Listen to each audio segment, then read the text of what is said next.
What's good? Welcome back to another edition of Dat Talk Podcast. I go by the name of Bacon. I got my co-host with me.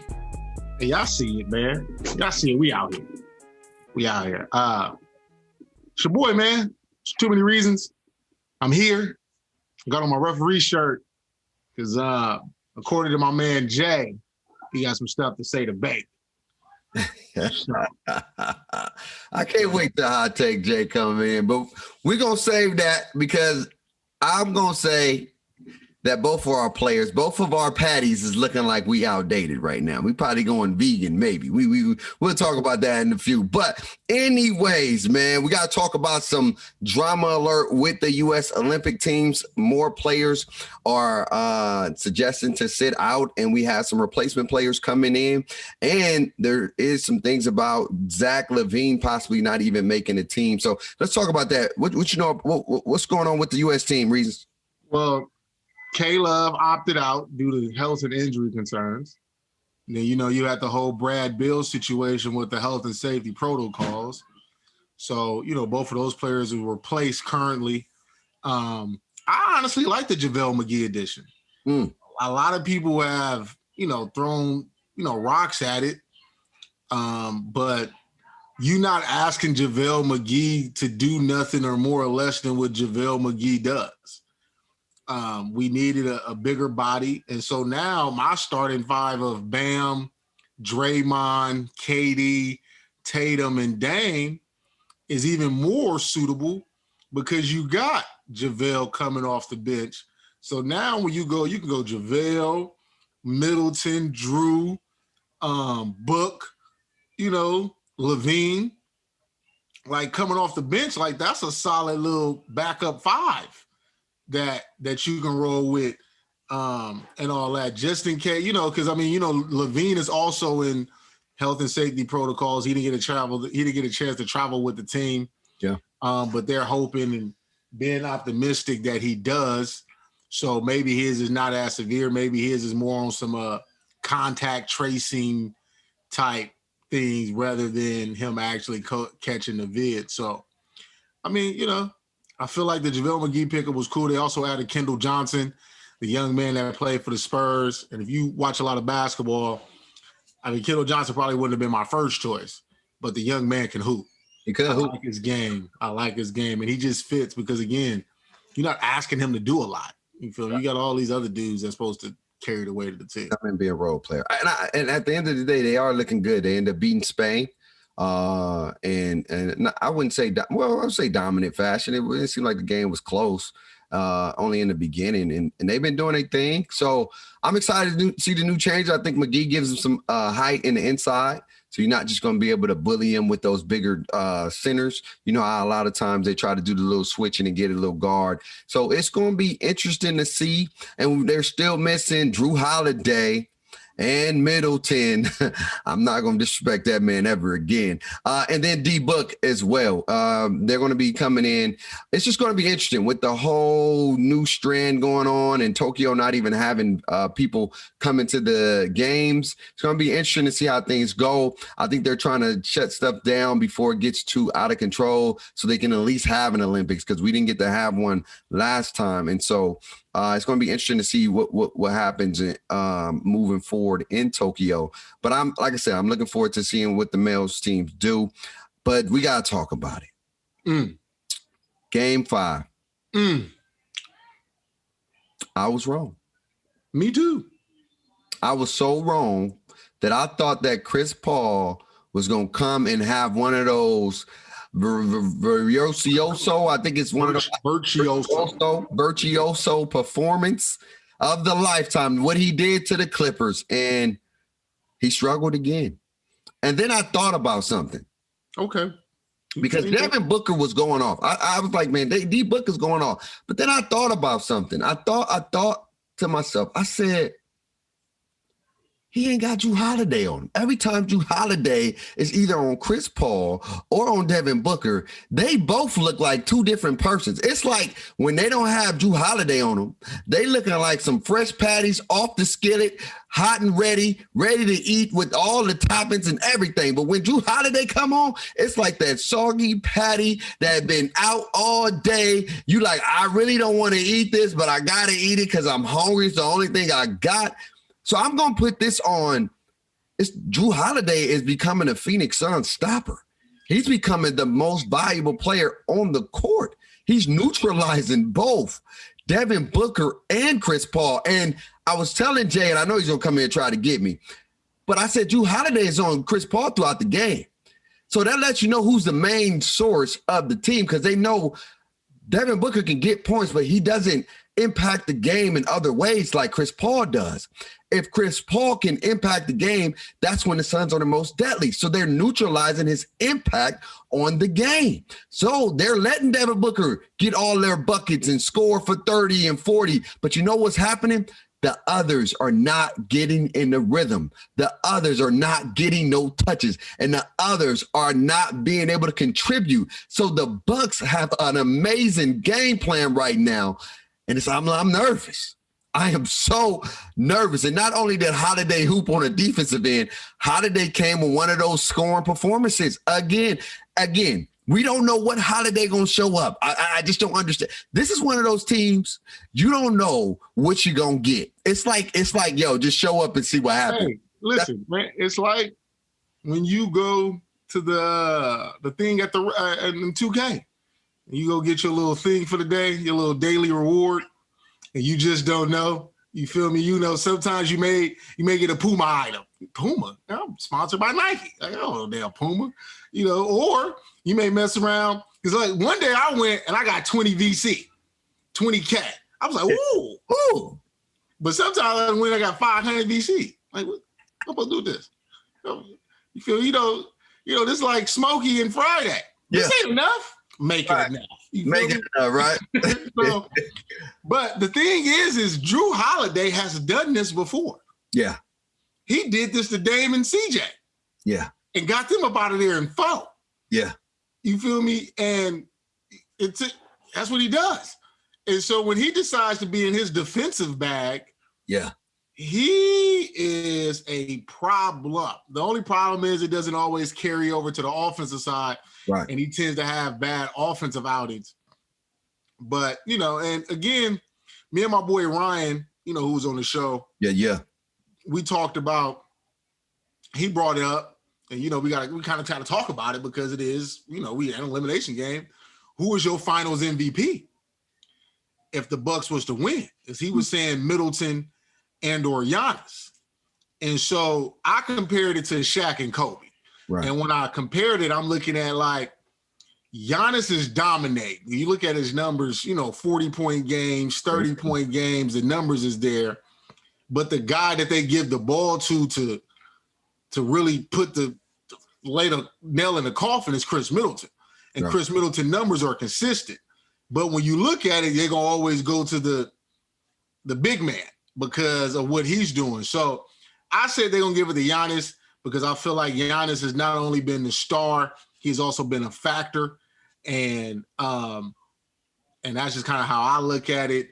But yeah, man, Drew Holiday's out there locking up. And then for him to get the game winning steal, he took that man's lunch money. Right. Like a bully. If what's the name? If Hottakejay come in and say anything about Devin Book after that man got bullied, bullied.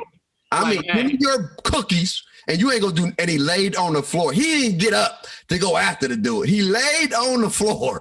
It looked like, damn, I really got played right now. You know what I'm saying? Listen, in high school, bro, my senior year, we used to play this game called Snatch. So anything in your hand was liable to get snatched. Your lunch, your phone, your money, whatever. And that's what Drew Holiday did. Book thought he was chilling over there, talking to the girls, you feel me? And he went over there and snatched the ball from him. And then went and threw a oop. Chris Paul fouled, and then Giannis. You know, every playoff series got a look. Yeah. You feel me? Or that one video, and Giannis dunked the ball, and he got that. Yeah. Yeah. Yeah. I was like, ooh, wait. And so now, man, we got to see what the Suns is made of. Monty Williams said it after game 4. Everything you want is on the other side of hard. You feel me? Pause. Everything you want. Pause. Yeah, pause. Yeah. But everything you want is on the other side. Yeah. But it's not gonna be easy. The Bucks wasn't gonna just lay down and say, all right, you feel me, throw in a white towel. You have to go beat this team. Yeah. And you got to give credit to Jay because he mentioned it before that the Suns really gonna have to go put this team down. And right now, they ain't got the medicine to put them down just yet. So it moves on to the big question in game 6. I think now the pressure's on the Milwaukee Bucks. They've been playing, if you really think about it, Milwaukee has been playing from behind in majority of their series, right? Except for the first series against Miami where they swept them. But for the most part, they've been playing from behind. Now, this is going to be a big defining game because, I think even the Atlanta game, didn't that go 7? They only went 6. I think they went 6. And then they won where? In Milwaukee? They won in Atlanta. Because remember Trae Young. Yeah. Trae Young played in that game. They won in Atlanta. Yeah. So it's basically the same situation. But vice versa now. You're playing at home, a packed out crowd, and you're going to have to put the Phoenix Suns down. Will they do it? I'm going to go on a limb and say, no. I think this goes 7. I think Phoenix are able to get it done, and Chris Paul is able to save his legacy, and Giannis will be one game short of possibly winning the NBA Finals. And this is why I think it's going to be. I think they're going to make an adjustment because with Drew Holiday being on Chris Paul, they're going to have to figure out a way to utilize Chris Paul more on an off the ball scene, or maybe using more pick and rolls, but trying to get somebody else, like, for example, where how they pick and roll and they get like the Giannis switch, right? Instead of Giannis, go Devin Booker and then put PJ Tucker on Chris Paul. I think he get by PJ Tucker easy, and then he can get back into that facilitating, because switching to Giannis is going to be even tougher for Chris Paul because Giannis athletic and he's got length, and it's going to make it tougher for him to shoot the ball. Switch that pitch, that pick and roll with PJ.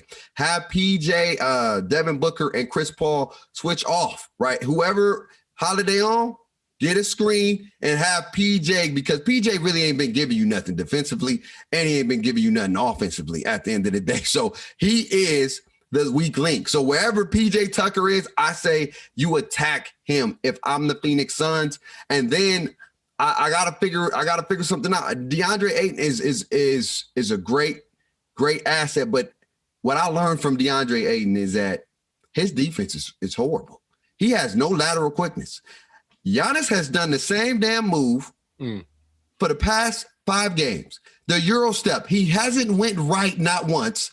He always Euro step to right to left, and DeAndre Ayton for some reason cannot figure out how to stop that.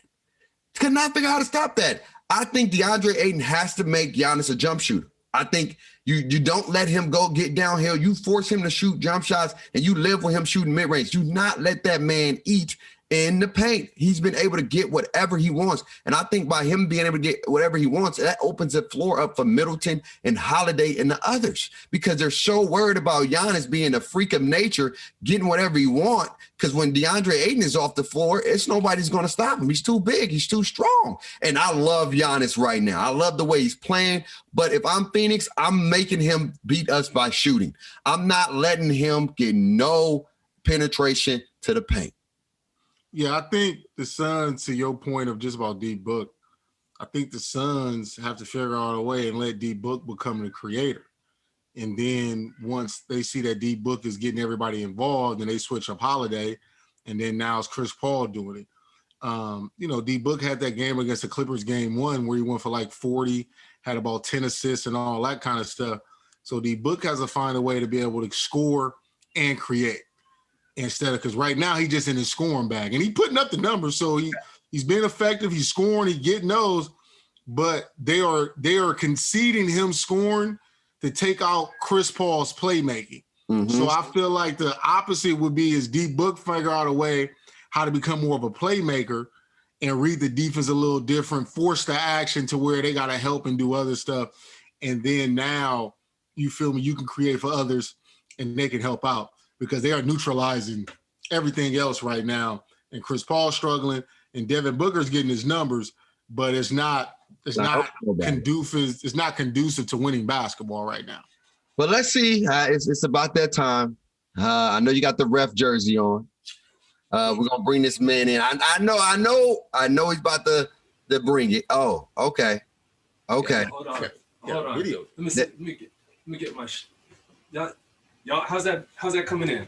100%. Oh yeah. Oh yeah. Y'all see that? Oh. What are we calling right here? 100%. We hijacking the show today. A spade. We calling it a spade radio, bro. That's what we doing. See the shirt I got on, Jay? You feel me? I see. You know. I see. I like the background too. Yeah, man. You know. So Jay, I know you about to come in and talk some crap. I hear it, but I'm already ready. I got my reloaded weapons. I got my bullets ready. So let's talk about it. Game 5 performance. How do you feel about Game 5 performance from Chris Paul? And who's to blame? Who's to blame for Game 5 loss? To me, it's definitely I didn't even get privy to the first 20 minutes of the show, so I'm just gonna assume that you looked at CP3's numbers and not diving a little deeper through the whole second quarter, through the third quarter. Like, that's your boy's fault, man. He did not seize the moment, and you guys got a nice L served up to you. Like, I mean, it's not rocket science. So what do you when you say seize the moment? How do you feel Chris Paul didn't seize the moment? Because I feel like he had some timely buckets in that second half. Did you guys watch? This might be a little bit before your time. You watch Top Gun? Top Gun, the TV show. Yeah, the movie. Tom Cruise. Maverick. You know when he. Tom Cruise, right? Yeah. You seen the end of the movie, right? When they doing the big old dogfight with whoever they was fighting in the air, and Maverick disengages for like 90 seconds and the battle's going on and he comes right back on time to save the day. Like, CP3 tried to do that at the end of the game, but it was too little too late. I mean, he had that nice taking Giannis to the baseline. Like, you're 6'1", Giannis is down there 7 feet, and he can do some things like that will wow you. But where was that energy in the second and third quarter? So, like, he's the primary reason to blame. Okay. All right, I'm gonna tell you this, and I said it in the text. I said that when you got a player like Jrue Holiday on you, your scoring is going, and you see it right now. They made a major adjustment. They put Jrue Holiday on CP3, and it's impact everybody's game. Yeah, your boy Booker is getting his patties. He's doing his thing, but he's scoring on PJ Tucker. When Jrue Holiday plays defense on him, he looks the same way that Chris Paul's look when Jrue Holiday is on him. Mm-hmm. So I'm not going to just say it's Chris Paul and not give big up credit to Holiday. And then your man who had the ball in his hand to go up to try to win the game. The Mr. Patty, the Mr. McNuggets, the Mr. Big Mac with the extra sauce with the cheese and all that stuff. You said Chris Paul wasn't even a napkin last week. He got bullied. He got pumped, straight pumped. He got the ball ripped, and not only did he not get up to try to go get a stop, he laid on the floor like the soft butter biscuit he is, and let the game be pretty much over. So how do you feel about that? Because I don't always say it's one play. You talking about Aiden? Or no. So I'm talking about Devin Booker. You're Patty, the one who's the Patty for the game. Hold up, Paul. Time out. I ain't gonna bring my whistle. Is boy, it got a little hot. Feel me? Chris Paul out here, bad numbers, second and third quarter. D Book out here getting punked. He's not looking good for the light skin coalition in that situation right there. So I'm guessing Jay, the referee it, he's asking, D Book had 40, and D Book was balling, But when the money was on the line, when the money on the line, preach. one possession game, D-Book went out there and got stripped. Yeah. Like he was in P-Valley. If anybody know P-Valley. I do. Shout out, dog. That intro song is fire, bro. Hey. Like, that's it. Hey, Mercedes for sure. Hey, Yes. So listen, that's what I'm saying. He got stripped like he was on the show. So he trying to figure out what's your feel for, your life. Dog, anybody can have a bad possession, man. And we talking about a bad possession. This is hold on. Let's check it. Yeah. Did he come up short? Yes. What would you rate his game? What did you say about Chris Paul, who fumbled the bat in a critical possession? You said that's your boy. That's Chris Paul doing what Chris Paul doing. But now, when first off, anybody can have because I've been Team Book versus Team CP3 doesn't make me a Book fanboy. Okay, let's get it straight. You're not one of them, so I'm gonna make sure that the record states you got a Book fan. I was never a Book fanboy, but Book is the patty if we're talking about the Phoenix Suns. Okay, so if we talk about the Suns, Book is him. How is he the patty? Book is 25, 24. Okay, so CP3 is the grown man here. He's the adult in the room. Here's the thing, though, Jay, and we know basketball. You know basketball, so I'm going to let you. We know if you're the patty, right? Why isn't Drew Holiday on you all game? What the Bucks are saying, what the Bucks are saying, Devin, go for 30, go for 40. You know what's happening? Ain't nobody else getting no touches. The patty, the guy who's going to be the one that get the ketchup, to get the lettuce, to get the tomatoes, to get the fries, to get the drink and the shake, and maybe even some extra sauce on the side, is Chris Paul. That's him. So they're saying, hey, Drew, don't let that patty get cooked at all. Don't let him cook. Stifle that patty. We don't care about that patty. That patty ain't good for him anyway. They gonna eat that. It's fattening. It's bad for him. It ain't healthy. This patty is a good patty. Do not get it confused, man. I said it in the text message. The head of the snake, the tip of the spear, the initiator is not the patty. The patty is the centerpiece, the franchise. There is no bun without the patty. And that's Chris Paul. Booker is the face of the franchise. Booker, like he's the HNIC, dog. It's Booker. Booker's the one. Wow. Like CP3 is the one who's starting the show. CP3 is the one who's carrying the rock up the court. But when you cut the legs from underneath them and CP3 has to go 94 feet with Drew on his ass, when CP3 can't feed everybody else and get your Mikal Bridges three-pointers in the first quarter, and he can't get Jay Crowder an open look in the corner, it's CP3. Like, let's let Book, if Book wants to score 60 points, let's let him go for 60. We can give him 1.5 man at him at all times, but we ain't tripling Book. We ain't going to put Drew on him because CP3 is the starter. He's the fire starter. That don't make him the main thing. The main thing is Book. So let me ask you this. So, two references, and we can see if they both stick. So you basically saying CP3 the opening act. Mm-hmm. When the crowd filling in, that's what CP3 is. He the opening act, and then D-Book is the main event. Or D-Book is McDonald's, the logo. The logo was everywhere. And CP3 just one of the burgers that's on the menu because okay, first of all, you gotta go. What I'm saying is, CP3's role is vital, but it's replaceable. Okay, Books ain't. Okay. Now you're talking crazy. Okay, I'm not. Wait, time out. Come on, Jay. That's probably one of the worst hot takes you said on the show. To say that Booker is the most valuable asset to that. No. I'm going to tell you what's going to happen if they don't have a CP. Booker is not going to get the points. He's not going to be able to get active like that. Having Chris Paul helps make his game easier because now he can do what he want to do, which is scoring. He's not a facilitator. When you got Book that having to score, yeah, that's cool. Scoring is great. You getting points, but If nobody else around you is touching the basketball, if nobody else around you is in the rhythm, you're not going to win games. You're not going to win games. That's just what it is. Now, I get it. Booker had a great 8-game performance in the bubble last year. But before that, where was Phoenix at? Where was that?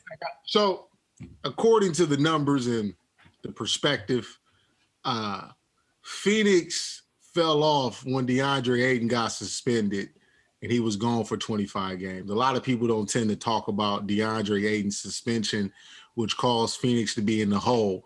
Once DeAndre Ayton came back, they start playing better, and then the whole stoppage happened, which then allowed them to go 8-0 in the bubble.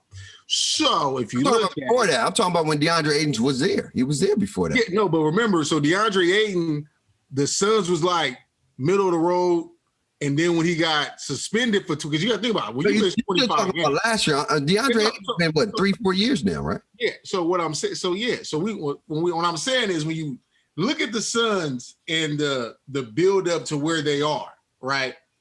They were on the right track last year. DeAndre Ayton misses 25 games, then it's like, oh, look at the. Okay, I'm gonna say this, and if y'all don't agree, it's okay. Even with DeAndre Ayton, the Suns don't get nearly as far as they got that they got this year. Without no, they don't. No, they don't. They probably go to the playoffs and they get eliminated. To be honest with you, I'm gonna call it Chris. Chris Paul is a big reason why they're in the finals. Well, I ain't gonna be dumb to not say that. But I think what Jay is looking at is their trajectory because of how Mikal Bridges has gotten better, how Devin Booker has gotten better, how Ayton is progressing. No, if you're looking at the youth factor, of course these guys are going to be the pivotal pieces moving forward in the franchise. But I'm talking about right now. Right now, Chris Paul made that team maybe put possible playoff team to now an NBA team. Because even in the games throughout this playoff series, when you had D Booker on the floor and Chris Paul wasn't on the floor, they had places in spurts where the ball didn't move and they gave up big runs and big leads. Then Chris Paul, his leadership, his veteranship, and his IQ got the game back under control and was able to help win those games. He plays that pivotal piece that Devin Booker hasn't transferred over yet. Devin Booker is a scorer. I would never knock his scoring ability. He's a bucket. He's going to be probably a Hall of Famer. I don't know. It's still too early to say. But as the way his trajectory is going, he's going to be a Hall of Famer. But to say this man is that guy yet, to say he's there right now, that's a disrespect to a man that's played 16 seasons in the league. That's a disrespect to a man that's helping you win the game. Now, Jrue Holiday is on Chris Paul for a very reason, meaning I'm not going to let nobody else get involved because I know what Chris Paul can do. I know how he can live up a team. Devin Booker is going to score buckets. Great. He's going to go for 30. He's going to go for 40, but you see the games are never out of hand. They go up by 16 when Chris Paul get everybody involved. When the ball ain't moving and Devin Booker's just scoring, that lead goes like this to this to this. Oh my God, we trailing now. It's a difference. So Jrue Holiday, I would say Jrue Holiday is the main factor why the Suns are struggling. And then the second part is because Jrue Holiday is suffocating Chris Paul. I think that they need to do a pick and roll between Devin Booker and Chris Paul so then they can attack the weak link, which is PJ Tucker. PJ Tucker can't guard nobody. PJ Tucker is struggling out there. So attack the weak link. I agree with that. But first off, can we side note, because we digress in here. What I want to do actually is talk real quick about when I said about a month ago that Jrue Holiday was more valuable than Chris Paul. And you guys looked at me sideways. You guys gave me a hot 3 seconds of this dude is crazy. Can we revisit that in the hindsight and get your take on it real quick? When I look at it like if like right now, right, if Chris Paul was on the Bucks and Holiday was on the Suns, right, and they flip-flop, the Bucks would have still been, to me, the Bucks would have been the favorite because I just think what Holiday does as a pure basketball player is good. but what Chris Paul does as the intangibles is what separates them. So when I'm speaking value, or to your point of the value, I think most people wouldn't say Jrue Holiday is more valuable because Chris Paul does a lot of the other stuff that Holiday, doesn't do. He's not really like an alpha. Yeah. Chris Paul's more of an alpha. But Chris Paul was getting picked on. And see, it's hard because we're talking about the longevity of Chris Paul, first ballot Hall of Famer, no questions asked. CP3 prime versus Jrue Holiday prime is not even a question. But right now, I'm arguing how valuable Jrue is. And I was talking about Jrue like since before the playoffs started, and you're seeing why. Yeah, but I think, Jay, your point will go to what do you need for what team? Thank you. You are right. Because half the teams in the league might need Jrue. Half the teams in the league might need CP3. So then that's where their value would be like, oh, okay, because I feel like the Bucks need a Jrue more than they necessarily need a CP3. A CP3 would be great. You feel me?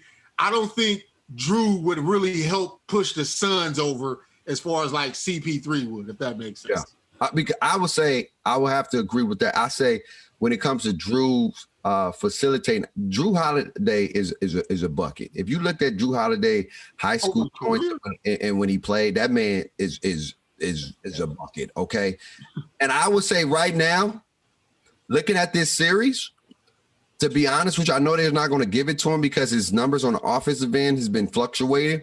But Jrue Holiday is playing that Kawhi Leonard role for like the San Antonio Spurs when they played against the Miami Heat, when he was the defender on LeBron and he made it difficult on LeBron. No, I'm being 1,000%. So when I said Jrue Holiday for MVP of the finals, even though it's Giannis, is no questions asked, you see where I was going with it. No, I see that because he's just most valuable. It is invaluable. Valuable because of what he's doing to the Suns offensively and I mean defensively, put it that way. And then even on the offensive end, that he's bullying.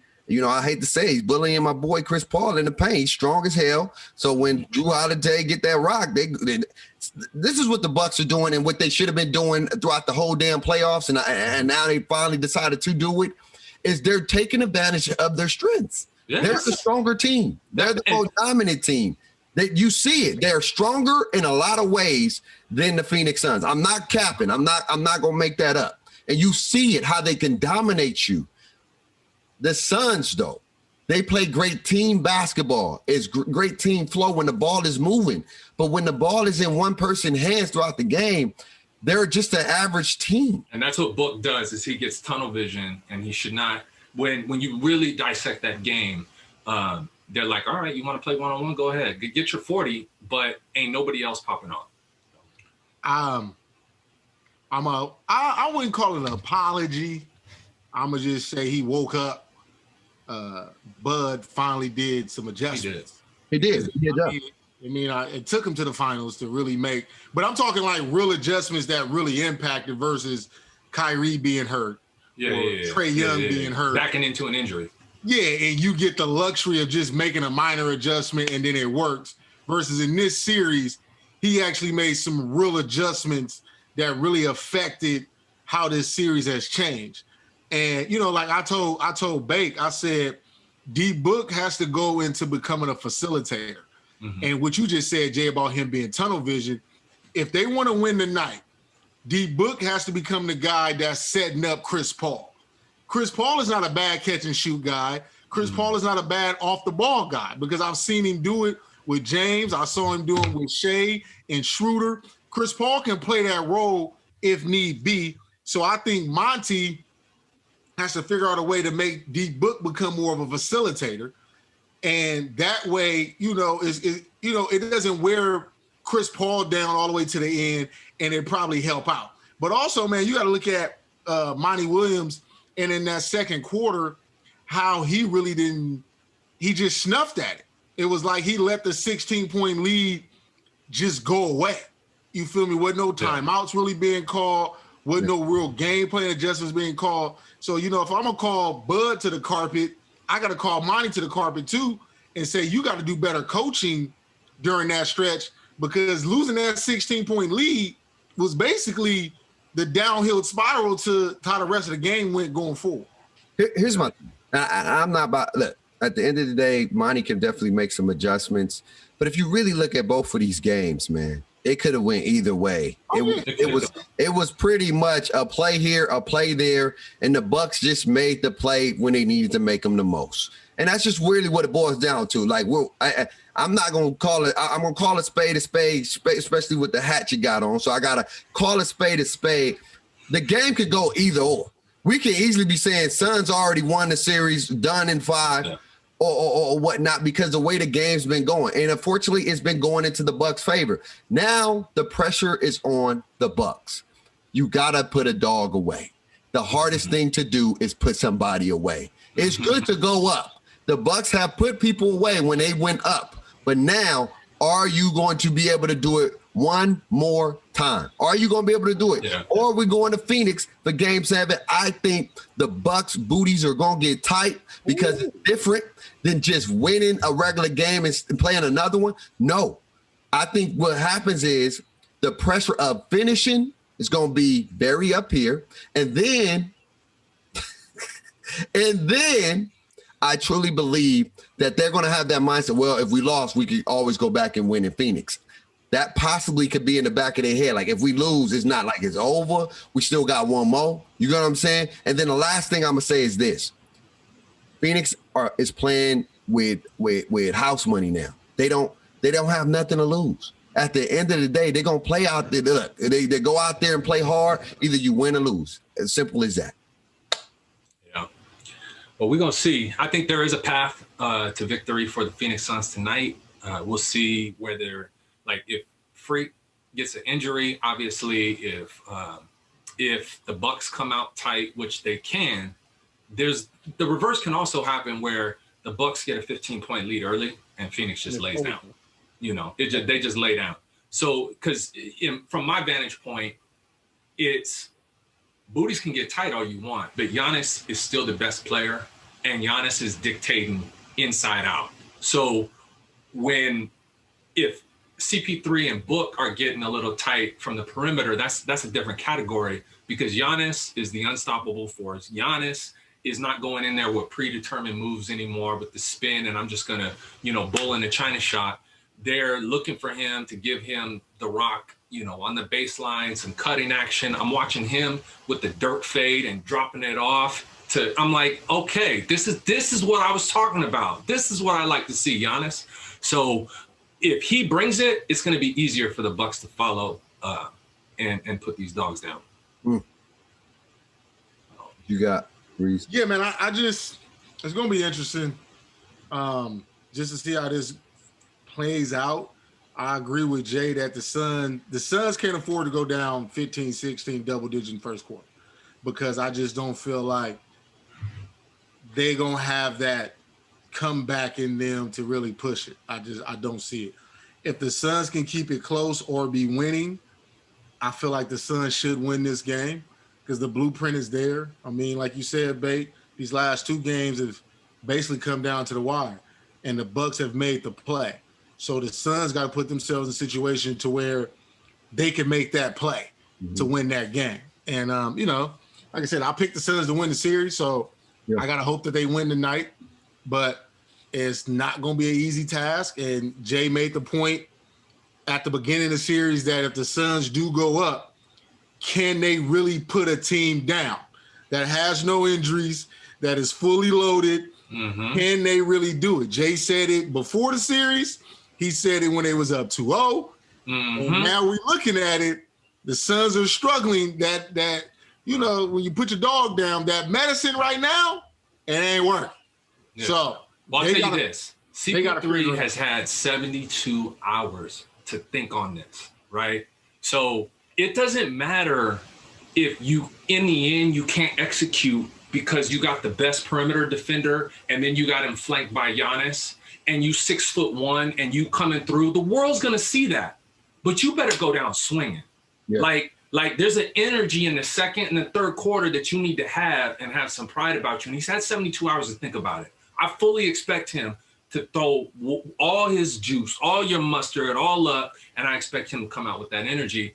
If if you ain't got it, if you guys ain't got the chips, that's why I can't really pound Monty either, because I personally, like I said, Giannis is a trump card.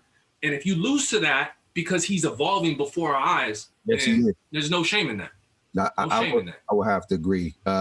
But before we get out of here, let's talk about the Olympics teams with all the major changes that's going on. How do you feel about the additions and the folks that are choosing to sit out and possibly not going to be able to make it due to the COVID-19?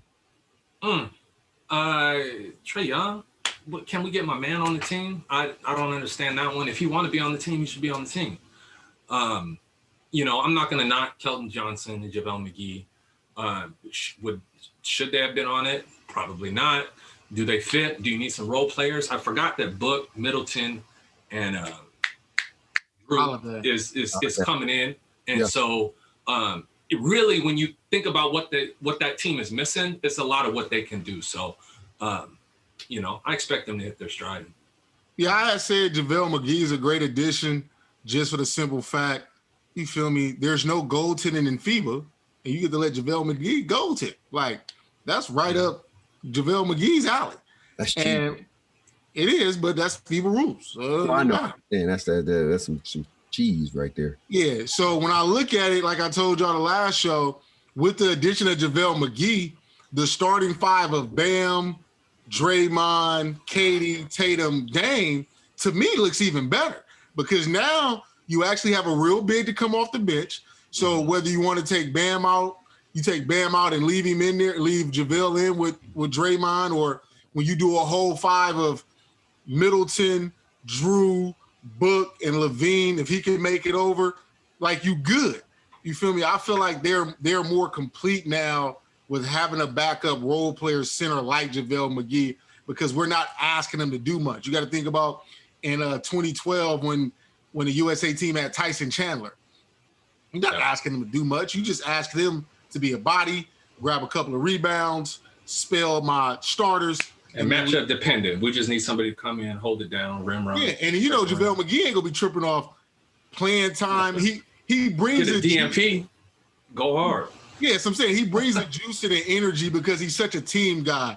So he's gonna be the guy over there celebrating. And when you in Tokyo, ain't no fans in the stands, and right now, so you're gonna need real energy juice guys anyway to get you through this tournament.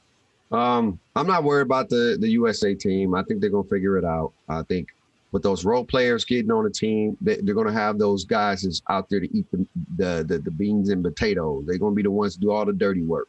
They do the hustle rebounds, the blocks, the defending.